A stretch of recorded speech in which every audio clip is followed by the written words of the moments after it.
नमो अरिहन्ताणं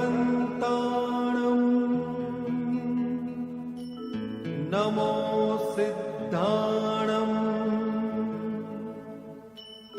नमो आयर्याणं नमो वज्जायाणं नमो लोये सव्वसाहुणम् एसो पंच नमुक्कारो सर्वपावपणासनो मंगलाणं च सव्वेसिं परमं हवै मंगलम्। मन आत्म समर्पण हो महावीर તમારા ચરણોમાં। આતન મન આત્મ સમર્પણ હો મહાવીર તમારા ચરણોમાં। આતન મન આત્મ સમર્પણ હો ગુરુદેવ તમારા ચરણોમાં। આતન મન આત્મ સમર્પણ હો ગુરુદેવ તમારા ચરણોમાં। આતન મન આત્મ સમર્પણ હો ગુરુદેવ તમારા ચરણોમાં। આતન મન આત્મ સમર્પણ હો ગુરુદેવ તમારા ચરણોમાં। આતન મન આત્મ સમર્પણ હો મહાવીર તમારા ચરણોમાં। આતન મન આત્મ સમર્પણ હો મહાવીર તમારા ચરણોમાં। ગુરુદેવ તમારા ચરણોમાં। ગુરુદેવ તમારા ચરણોમાં। આત્મદેવ તમારા ચરણોમાં। આત્મદેવ તમારા ચરણોમાં।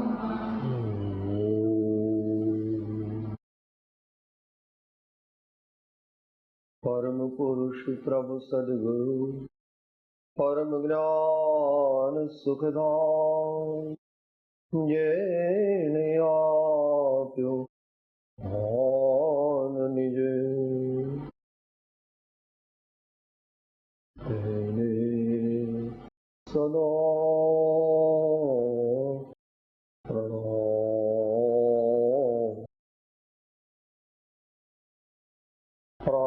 પર ગુરુવે નમઃ પરમ્પરાચાર્ય ગુરુવે નમઃ પરમ ગુરુવે નમઃ।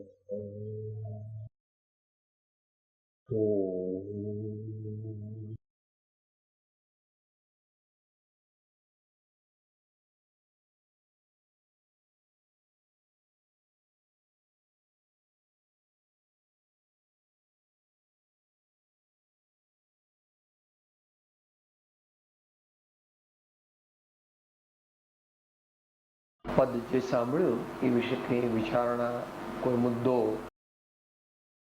વિચારો હોય તો વિચારીએ, નહીં તો એની સમરી।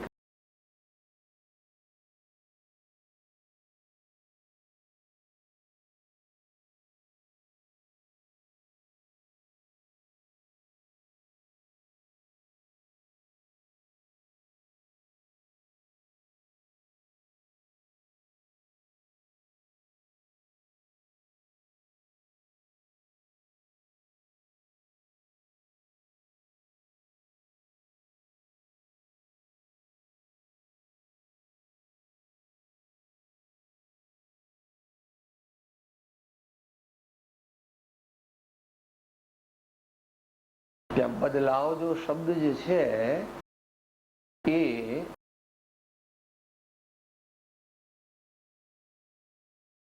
પ્રોસેસ બતાવે છે, પણ ઇવેન્ચ્યુઅલી ઇવેન્ટને ચીંધે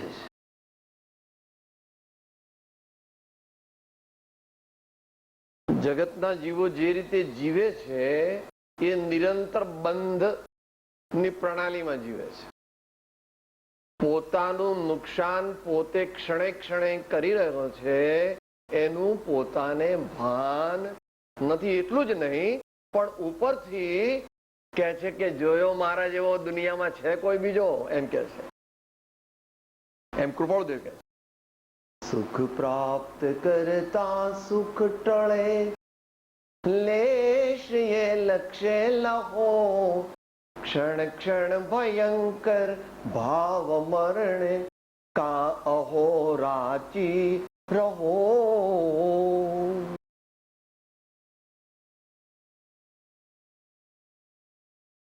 પરંતુ આપણા જેવા અલ્પજ્ઞ અને અલ્પ વીર્ય બળવાળા મનુષ્યો ધીમે ધીમે જીવનને દિવ્ય બનાવી શકે, બદલી શકે. મોક્ષનો માર્ગ નિશ્ચયથી બંધ માર્ગથી 180 ડિગ્રી જુદો છે. જે જે કારણ બંધના તેહ બંધનો પંથ, એના પંથ ચાલી રહ્યો છે. જગતના સર્વજીવો ચાલી રહ્યા છે. તે કારણ છેદક દશા મોક્ષ પંથ ભવ અંત. આગળ પણ એને ડિફાઇન કરે છે. વીત્યો કાળય અનંત તે કર્મ શુભાશુભ ભાવ, તેહ શુભાશુભ છેદતા ઉપજે મોક્ષ સ્વભાવ. આપણે કહીએ પણ છીએ, પ્રાર્થના કરીએ ભગવાનને, જો કરતા હોઈએ તો સાચા હૃદયથી.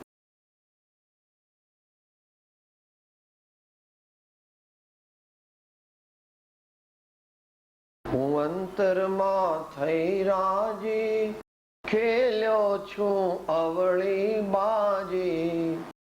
હું અંતરમાં થઈ રાજી, ખેલ્યો છું અવળી બાજી. અવળી સવળી કરનારા, તારી કરુણાનો કોઈ પાર નથી. અવળી સવળી કરનારા, તારી કરુણાનો કોઈ પાર નથી. ઓ કરુણાના કરનારા, તારી કરુણાનો કોઈ પાર નથી. પણ આપણે અહીંયાથી બોલીએ, we never feel almost what we speak. We have dissociated ourselves from what we speak. એટલે આપણે એવા માયાચારી છીએ. હે ભગવાન, હું તમારો સેવક છું, પણ તમારી એક પણ વાત હું માનું. હે ભગવાન, તમે 3 લોકના નાથ છો, પણ તમારા કરતા મારી બુદ્ધિ વધારે. તમે જે કીધું એ બધું હું કરું નહીં, અને હું મારી બુદ્ધિ પ્રમાણે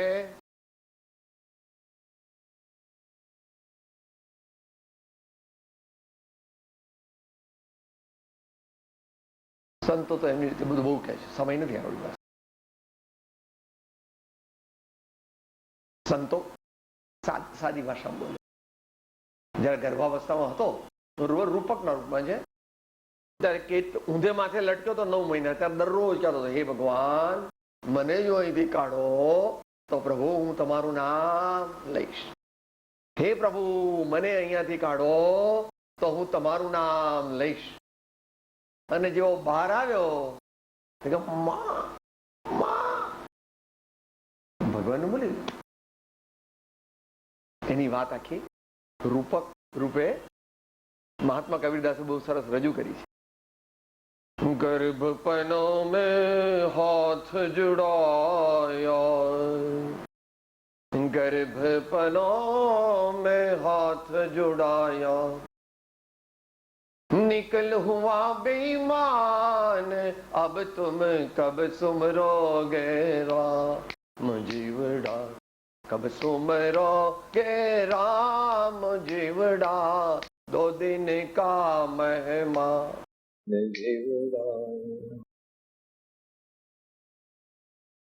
એમનો પ્રશ્ન છે, પ્રભુ પંથ પામવાને પાટા બદલાવું. આમ તો એમ જ કહી દીધું છે. 4 વસ્તુ કીધી 4 મિનિટમાં.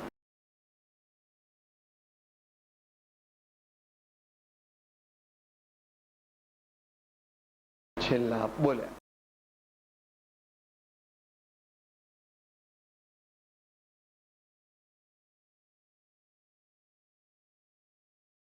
અહીંયા આપણે ઉતરીએ છીએ, અહીંયાથી થોડું દેખાય. The chronological order of the evolution of the soul in true spiritual path.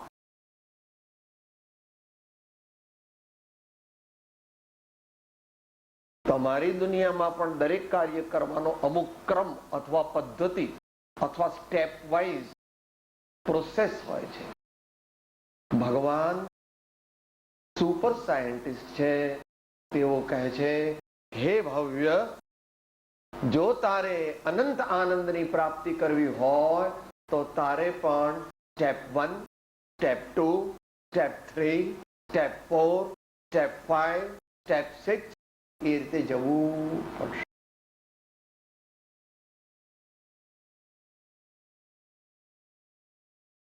તમારી દુનિયામાં તો કોક વાર લોટરી લાગે, કોક વાર લાગો કે લાગે. અહીંયા લાગતી નથી. ગૌતમ સ્વામીની લાગી નથી. ગૌતમ સ્વામીએ કેટલા બધાને દીક્ષા આપી, એ બધાનો મોક્ષ થઈ ગયો. અને ગૌતમ સ્વામીનો મોક્ષ નહોતો. કેવળ જ્ઞાન પ્રગટ્યું નહીં. કે સાહેબ આવું કેવું? ગુરુ હજુ ગુરુ છે અને આ બધા શિષ્ય ભગવાન થઈ ગયા. આવું કેવું? ગુરુ અને શિષ્ય એ તો વ્યવહારિક. જ્યારે બંધ અને મોક્ષ તે તો વ્યક્તિગત પોતાના ભાવ અને પોતાના પુરુષાર્થ પર આધાર. એટલે કહે છે, ભાઈ, સૌથી પ્રથમ જ્યાં આપણે અત્યારે ઉભા છીએ ત્યાં આપણામાંથી 100% કહો તો વાંધો નહીં, તમને કોઈનો ઓબ્જેક્શન તો 95% રાખો. કૃપાળુદેવ કહે છે, કરુણા કોમળતાદિ ગુણ પ્રથમ ભૂમિકા.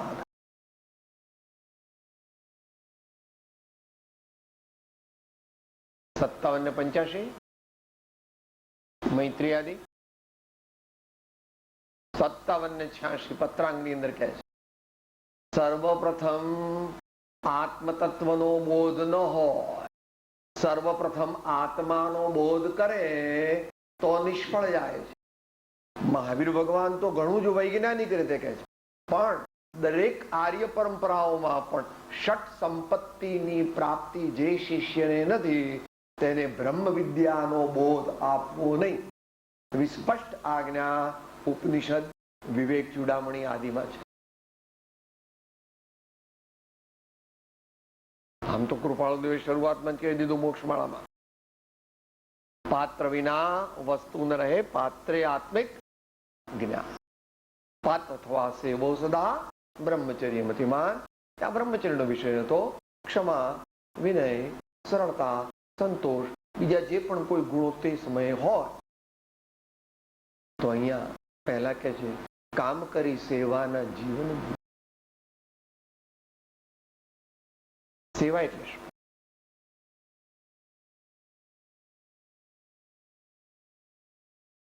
બીજાને માટે સર્વ પ્રકારે પોતાનું જે કહેવાય છે તે સમર્પણ કરવું, વાપરવું, ઉદાર દિલથી આપવું, સેવા.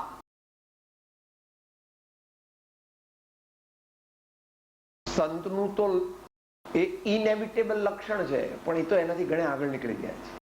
એ તો એમનું ઇનિશિયલ સ્ટેજ હતું, પણ એ રહે છે ખરું. 6ઠ્ઠા ગુણસ્થાન સુધી રહે છે. અને અત્યારે આપણામાંથી કોઈ પણ જયારે આપણે મળીએ ત્યારે 6ઠ્ઠા ગુણસ્થાનથી આગળ કોઈ હોય જ નહીં. 7મા ગુણસ્થાન વાળા કોઈને મળતા નથી, બોલતા નથી, હાલતા નથી, ચાલતા નથી. નિર્વિકલ્પ સમાધિમાં છે. નિજ પર કે હિત સાધન में जो निश दिन तत्पर रहते.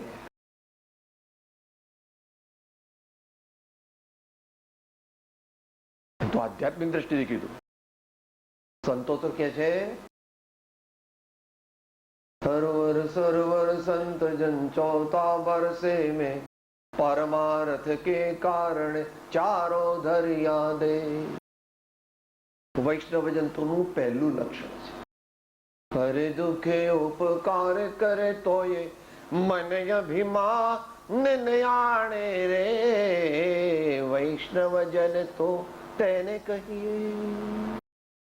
સૌથી પ્રથમ જ જે પીડ પર આવી જાય,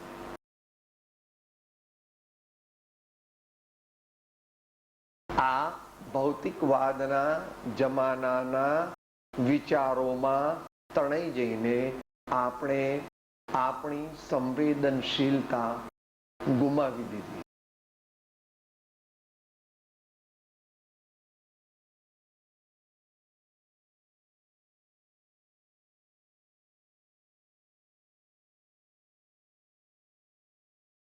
પોતે જમતો હોય અને કોઈ ભિખારી આવે, કડકડ કડક, અરે કોઈ સંત સાધુ પણ આવે તો નોકરને કહે આપ્યાઓ ને 2-3 રોટલી આપ્યો, જે હોય તે આપ્યો।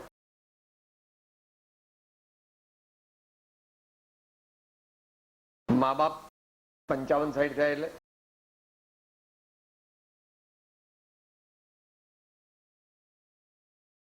એવી રીતે સાસુ સસરા કોઈ પણ વડીલો નજીકના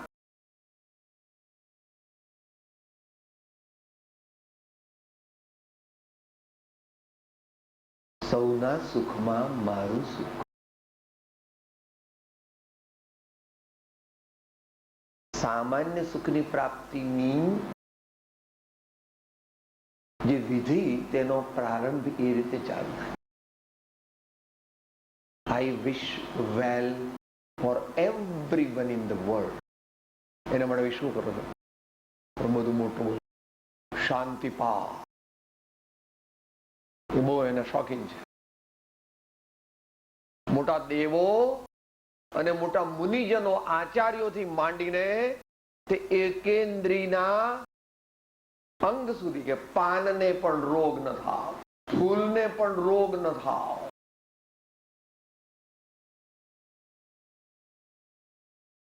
ઘોડાને ગાયને કૂતરાને બધાને તો ન જ થાય, કીડીને મકોડાને તો રોગ ન થાય, પણ પાન અને ફૂલ એને પણ રોગ ન થાય।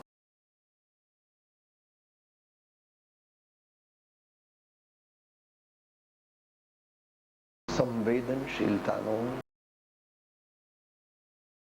પરાકાષ્ઠા। એટલે મુનિ મહારાજ અહિંસા પાડી શકે છે। મહાવ્રત શું પાડે? મહાવ્રત પાડે, આપણે ન પાડે।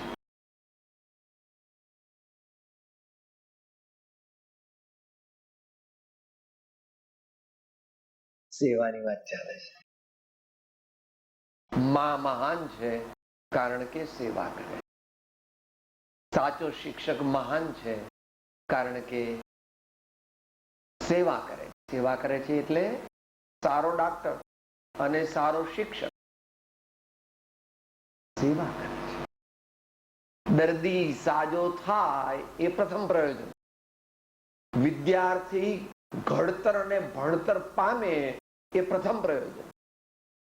સંતની તો વાત જ જવા દો।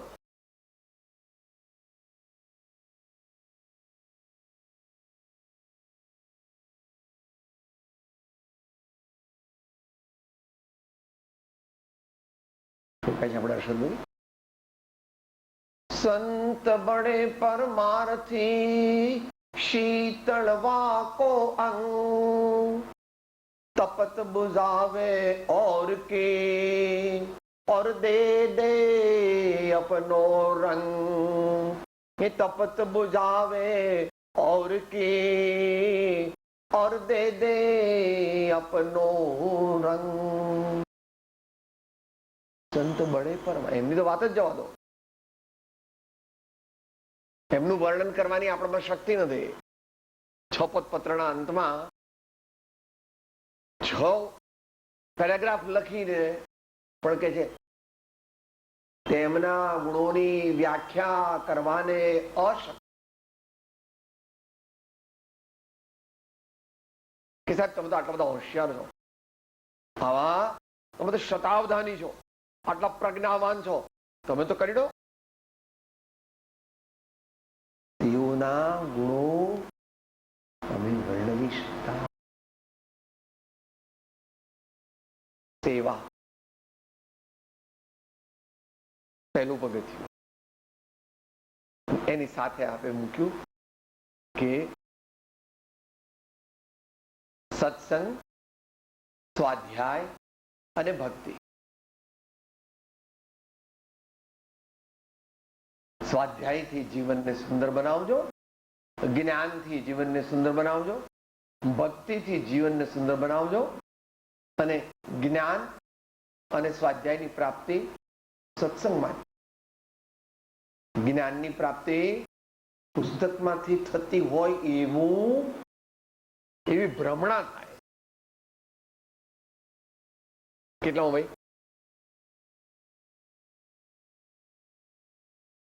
બસો 13.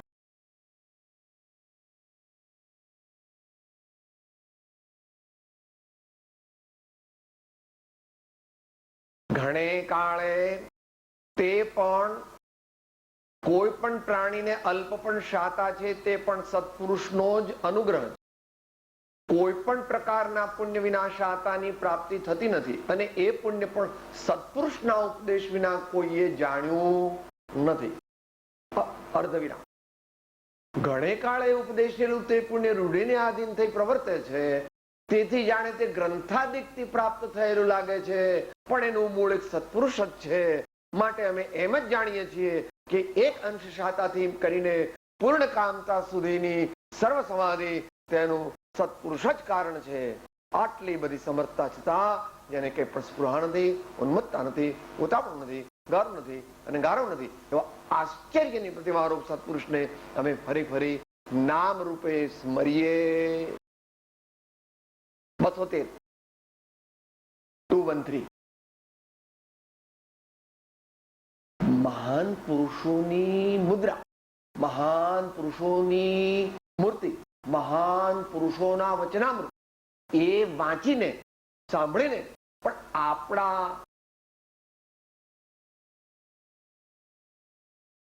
પથ્થર હૃદયને કઈ પણ અસર થતી. ભગવાનનું ગમે એટલું કોને, આ તો મહાવીર ને ઋષભદેવ આ કેવળ જ્ઞાની અનંત આનંદ, મારા પેટનું પાણી નથી હલતું, મને તો કઈ નથી થતું. કુંદ સ્વામી પ્રમત યોગીશ્વર સમાધિના સ્વામી હતા, 8 કરોડ અબજો શ્લોકો, ભાવા વ્રત નિયમ પાળ, મને તો કઈ એવું લાગતું નાગો બાવો, એમાં હું બાવો થઈ ગયો, તમે મોટા આચાર્ય, મોટા ભગવાન. આ જીવ મહાદુષ્ટ, અધોગતિમય, બુદ્ધિવાળો, સંસ્કારો વાળો, આ દુનિયાના સર્વોત્તમ પદને પ્રાપ્ત થયેલા પરમાત્માનો સ્વીકાર કરતો નથી. અને એવા જ મહાન આચાર્યો અને મહાન સંત આચાર્યો અને ધર્માત્માઓ તેમના વચન સાંભળીને, તેમની મુદ્રા દેખીને અથવા તેમનું જીવન નિહાળીને પણ એ કહે છે કે इसमें क्या, ये तो उनका कर्तव्य. 8 દાડા ન ખાધું એમાં હું થઈ ગયું, એ તો એમનો ધંધો છે ન ખાવાનો. તો સાધુ થયા એટલે ક્યાંથી ખાય? હવે અત્યારે પર્યુષણ ચાલે એટલે કરવા પડે ઉપવાસ. એમાં હું આ જીવ મહાપુરુષોના વ્યક્તિત્વના ઉત્તમોત્તમ અંશનો એક અંશ પણ અંતરથી ગ્રહણ કરી શકતો. તો એનું ભાવિ પણ એવું જ છે. એટલે સ્વાધ્યાય અથવા જ્ઞાન તે સત્સંગના માધ્યમથી જ પ્રાપ્ત થાય છે. એનો અત્યંત સુંદર વિસ્તાર, એનું આખું સાયન્સ અને એની આર આમ તો વચનામૃતમાં બધે જ કીધી છે, પણ શિક્ષાપાઠ 24 અને પત્રાંક 609 ની અંદર એ બહુ સુંદર રીતે કહી છે. અને 825 ને 856 માં કઈ રીતે પ્રત્યક્ષ સત્પુરુષ તે પરોક્ષ એવી એમની વાણી કરતા વધારે પ્રભાવશાળી છે એનું પણ વર્ણન કરેલું. તો 4 વસ્તુ નક્કી થઈ. પહેલી વાત, આપણું હૃદય કોમળ બને, કરુણામય બને, મૈત્રીમય બને, સૌ સુખી થાવ. Let everyone be happy, not only in speech. મહાપુરુષનું વ્યક્તિત્વ નાની નાની બાબતમાં પ્રગટ થાય છે, સાવ તદ્દન નાની બાબતમાં પ્રગટ થાય છે, પણ આપણી દ્રષ્ટિ આપણને એનો કોઈ અહેસાસ નથી.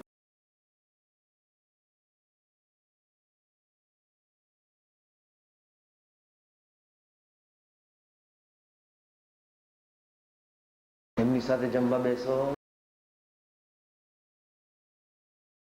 પીરસાઈ ગયા પછી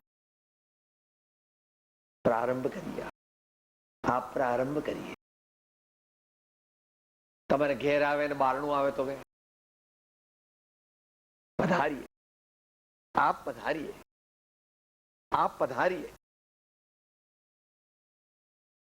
ત્યાગી હોય, શિષ્ય સાધુ હોય તો ગુરુ આગળ ચાલે, પોતે પાછળ ચાલે, ડાબી બાજુ, with reasonable distance, slowly, and he adjusts his speed according to the speed of the great master. આપણી પાસે સિક્સ્થ સેન્સ જ નથી, એટલે આપણે તેમને શરીર જાણીએ છીએ, એટલે આપણે એમની સાથે વર્તન પણ એ જ પ્રકારે કરીએ.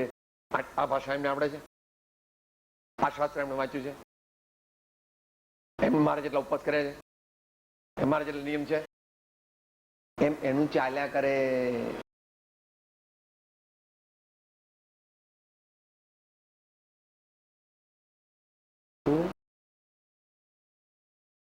જ્ઞાન અને સ્વાધ્યાય એ બે સત્સંગના યોગે જો આ જીવે પ્રાપ્ત કરીએ તો એ શ્રેષ્ઠ છે એવું આત્મસિદ્ધિ પણ કહે છે.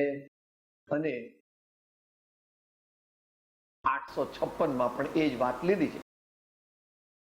9મી ગાથા લીધી અને પછી એમ કીધું કે ભાઈ આત્માદી અસ્તિત્વના જે નિરૂપક શાસ્ત્ર પ્રત્યક્ષ સદગુરુ યોગ નહીં, ત્યાં આધાર શું?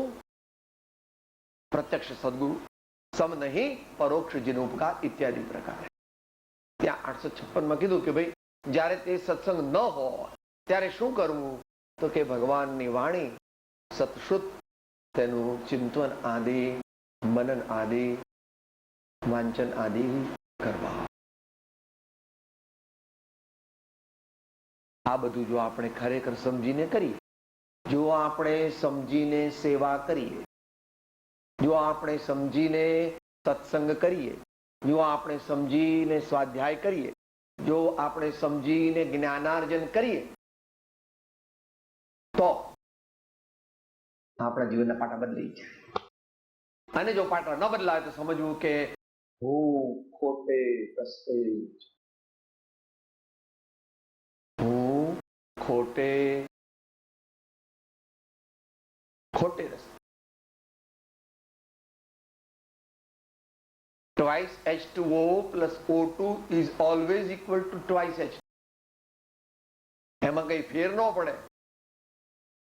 તમારી દુનિયામાં 4 ને 4 8, ટોક્યોમાં પણ 4 ને 4 8 જ થાય, મુંબઈમાં 4 ને 4 8 થાય, ઇસ્તંબુલમાં 4 ને 4 8 થાય, ને LA કે લંડનમાં પણ 4 ને 4 8 જ. સોનું પણ સાચું હોય તો જેવું ટોક્યોમાં હોય, એવું લંડનમાં હોય, એવું મુંબઈમાં, એવું દુનિયાના કોઈ ગામડામાં હોય, ભારતમાં.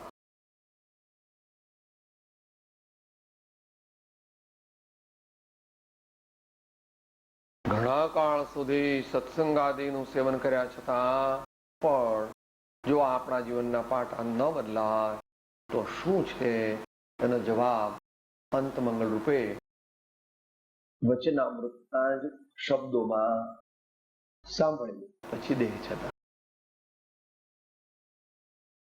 અખા ભગતે તો કહી દીધું એમની શૈલીમાં કે તિલક કરતા 53 ગયા, જપ માળાના નાકા ગયા, કથા સુણી સુણી ફૂટ્યા કાન તો એને આવ્યું બ્રહ્મ જ્ઞાન. અહીંયા પરમ તત્વજ્ઞ શ્રીમદ રાજચંદ્રજી કહે છે, પહેલા એની ઇન્ટ્રોડક્શન છે, પછી એ મુદ્દો કહે છે. પત્રાંક 609 છે, મુદ્દો 8 અને 9 છે. અવશ્યાજીવે પ્રથમ સર્વ સાધનને ગૌણ જાણી, નિર્વાણનો મુખ્ય હેતુ એવો સત્સંગ જ સર્વાર્પણપણે ઉપાસવો યોગ્ય છે, કે જેથી સર્વ સાધન સુલભ થાય છે, એવો અમારો આત્મ સાક્ષાત્કાર. સત્સંગ કરવો એવું નથી કીધું, પણ એમ કીધું 3 શબ્દ એક્સ્ટ્રા છે. જ સત્સંગ જ, પછી સર્વાર્પણપણે, એટલે આનંદગંજની પરિભાષામાં કપટ રહિત થઈ આત્મ અર્પણ, અથવા પત્રાંક 200 નો 5મો મુદ્દો, 5મો કે ત્યાંથી જોઈ લો. જ્ઞાનીની ભક્તિ કોણ કરી શકે? બરાબર ને? જેણે તન મન, કેટલામો? 6થો મુદ્દો, કે જ્ઞાનીની આજ્ઞાનું આરાધન તે કરી શકે કે જે એક નિષ્ઠાએ તન મન ધન ની આસક્તિનો ત્યાગ કરી તેની ભક્તિમાં જોડાય. ભક્તિ શબ્દ મૂક્યો છે. ભક્તિની પહેલા સેવા, સેવા ભક્તિ, ભક્તિ સેવા, સેવા ભક્તિ, ભક્તિ સેવા. શ્રવણ કીર્તન ચિંતન વંદન સેવન. સાદી ભાષામાં શું કહીએ છીએ આપણે? હું સેવા પૂજા કરવા જઉં છું. સાહેબ હું સેવા પૂજા કરવા જઉં. એ તો ભગવાનની પરોક્ષ. જ્યારે સંત હોય ત્યારે હું સેવા પૂજા કરું, એ પ્રમાણે. અને હવે જે મુદ્દો આપણે કહેવાનો હતો તે સર્વાર્પણપણે અને ઉપાસવો યોગ્ય છે. આપણે સત્સંગ કરીએ છીએ, પણ સત્સંગની ઉપાસના કરતા. આપણે સત્સંગ કરીએ છીએ, પણ સત્સંગની ઉપાસના કરતા. એક હરખું થયું ને, એમાં હું કે કોઈ તમારું બાળક હોય, એ 2 4 5 6 બિસ્કિટ જલ્દી ખાઈ જાય તો તરત તમે એને રોકો છો. એક ખાય એટલે ભાઈ જો આ બધા તારા છે, કોઈ લેવાનું નથી. ચાવીને ખા, ધીમે ધીમે ધીમે ધીમે. બાર ચાવીને ખાધો, ચાવીને ખા, બરાબર, ઉભરે હજી ચાવીને ખા. સત્સંગ કરવો એ જુદું છે અને સત્સંગ ઉપાસના કરવી એ જુદી છે. એનો આગળ ક્રમ આપ્યો છે, પોતે વાંચી લેવો. અહીં તો કે છે, જે મુદ્દો આપણે સમજવો છે, તે સત્સંગ પ્રાપ્ત થયે જો આ જીવને કલ્યાણ પ્રાપ્ત ન થાય તો અવશ્ય આ જીવનો જ વાંક છે. અનેકાંત દ્રષ્ટિયુક્ત એકાંત દ્રષ્ટિ. હવે લોજિક. ભગવાન જ્ઞાનીઓ કોઈ પણ વસ્તુ પોતાના ઘરની કહેતા, કેમ કે સત્સંગના અપૂર્વ અલભ્ય અત્યંત દુર્લભ એવા યોગમાં પણ તેણે તે સત્સંગના યોગને બાદ કરનાર એવા માઠા કારણોનો ત્યાગ ન કર્યો. Exclamation mark. અને પછી એ કારણો ગણાવે છે: મિથ્યાગ્રહ, સ્વચ્છંદ, પ્રમાદ અને વિષય લોલુ. આ પ્રમાણે જે આપણે પદ સાંભળ્યું એ બોલી જઈએ. હું સાચા ભાવથી સેવા કરવા માંગુ છું. હું સાચા ભાવથી સેવા કરીશ. હું સાચા ભાવથી સ્વાધ્યાય કરીશ. હું સાચા ભાવથી સત્સંગ કરીશ. હું સાચા ભાવથી ભક્તિ કરીશ. આ બધાના ફળ રૂપે મારા જીવનને નવો, દિવ્ય, સદગુણ સંપન્નતા વાળો અને પ્રબુદ્ધતા વાળો વળાંક આપીશ જ, વળાંક આપીશ જ. દેહ જતો જેની દશા વર્તે દેહાતે તે જ્ઞાનેના ચરણમાં હો વંદન. સદગુરુ પરમ કૃપાળો લોકના સબ સંતન કે જય આનંદ. હું આત્મા છું, આપનો સેવક છું, સૌનો મિત્ર છું. હું આત્મા છું, આપનો સેવક છું, સૌનો મિત્ર છું. હું આત્મા છું, આપનો સેવક છું, સૌનો મિત્ર છું.